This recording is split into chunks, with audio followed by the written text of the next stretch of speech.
Hello, everybody. My name is Adam, and I'm here to tell you all why you should be spinning poi right now. Instead of sitting on your couch and doing whatever else you're doing, you could be up and enjoying some kind of fun physical activity that really doesn't require any kind of spending or sort of really any kind of effort. It's just really a lot of movements in your wrists and arms and just trying not to get these to hit you or anything else around that anything, try not to damage things. So these originated in New Zealand. The timing isn't really distinct, but it's from the Maori people of the New Zealand area. The women of the Maori tribe used to spin these in their spare time between making clothing, and they would just be made out of bound leaves from different native plants around the area, and those would be bound into the ropes, and then they would just place weighted balls at the end of each rope, and actually the word poi literally means ball. So there's a little bit of info. I picked this up when I went to a music festival. I saw a lot of people doing it, and my friend at the time had just bought a pair when we were at the festival, and I was like, oh, you should let me try those because those look really fun. And it turns out that they are really fun, and after a little bit of practice, you can do some pretty cool stuff with them. It's really good for aesthetics, it's really good for balance, and being able to stay sharp and have really good reflexes. Like when things are falling, I catch them pretty instantly. This has also given me skills other than just spinning these around, like juggling and just general relative like spatial awareness skills that I really never had before. So honestly, I think it's helped me a lot in driving and really just everyday life because I am a cook, so I do use a lot of hand-eye coordination, and I would say it has helped out a lot.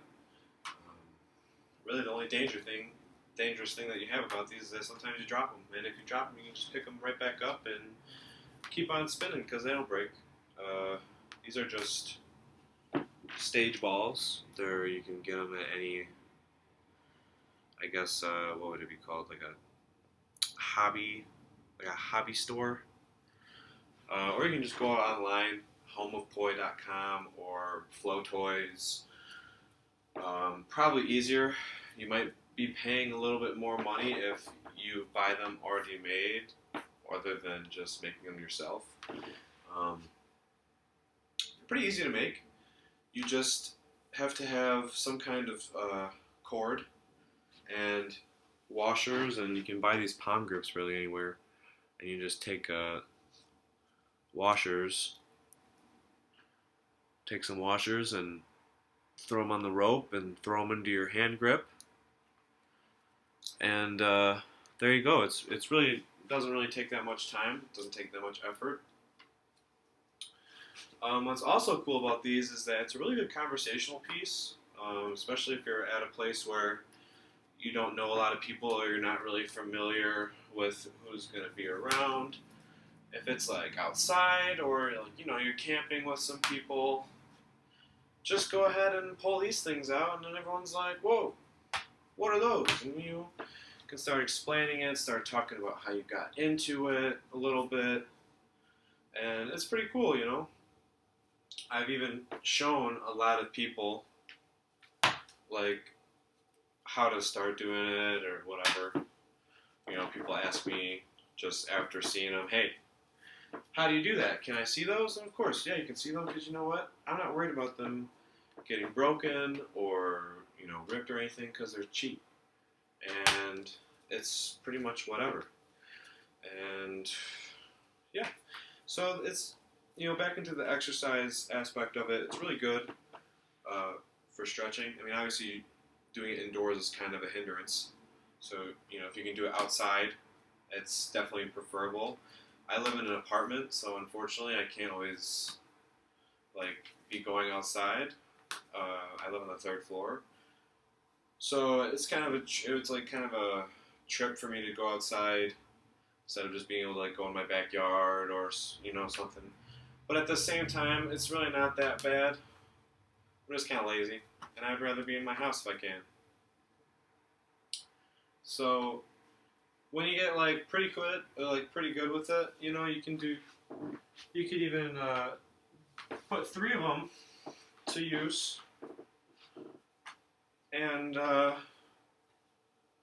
once you get 3 going around, I think it looks even cooler than just 2, because two's kind of like, hey, you're just swinging around a couple balls, what's going on? But then you bring in a third one, and it's just like, whoa, and pardon my language, this is for school, but people are intoxicated. They really find it very interesting and very fun to watch, and they really enjoy themselves. So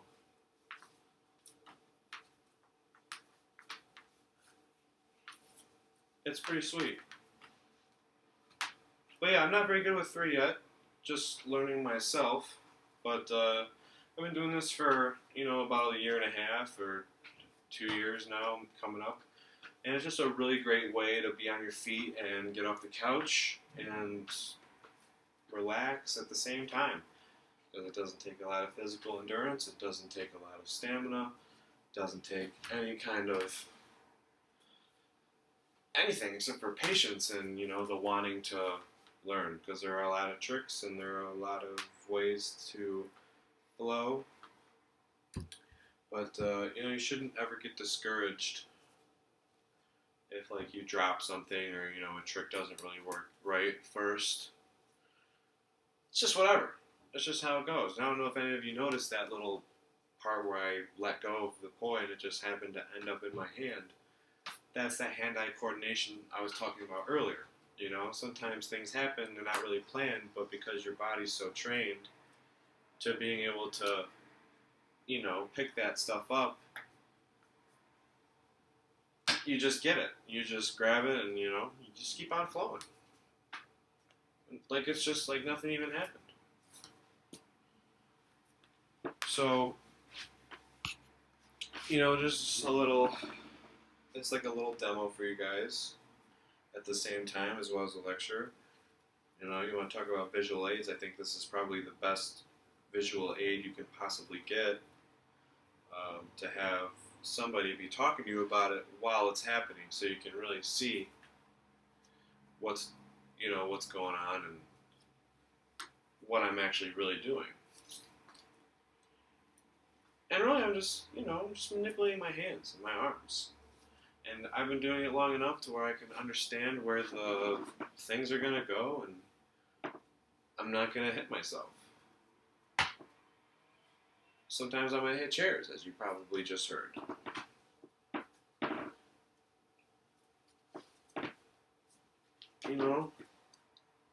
You really just need to not be afraid of it. Because if you're not afraid of it, and you just let it go, you end up doing just a bunch of stuff. I don't watch videos, I don't try to learn new tricks, I just do things, and once I do them enough times, it's just muscle memory at that point. Little stalls, little stalls, little stalls, throwing it at you.